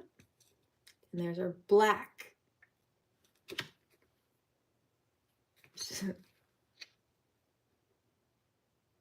Every evil eye, what did I just say? Focused on you will go blind. I can't make it up. So say, don't eye yourself. They want to be you. Yeah, I picked that up this morning. They try to ice out the competition, but only because they wish to be who they are trying to compete with. They're only being hateful because they're jealous. They're only jealous because really they're inspired. Do you know that's where that usually comes from? The competitive hatred that they do. It starts out as inspiration. They think that you're cool, or there's something about you that they like, or they're inspired by. But then they really quickly realize that they're not you, they can't be you or something, or they start to compare themselves to you. And then they get jealous. And pretty quickly that jealousy turns to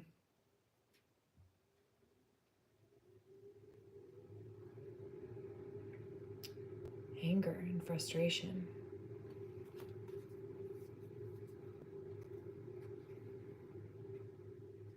Hatred. It started out as inspiration.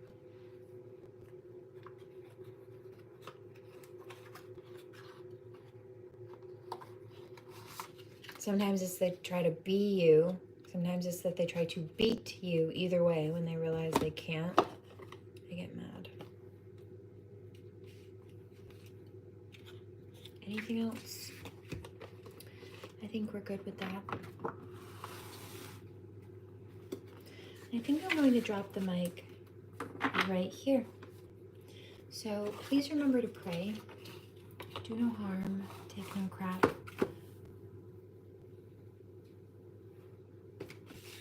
And I will catch you on the next one. Blessings. Namaste.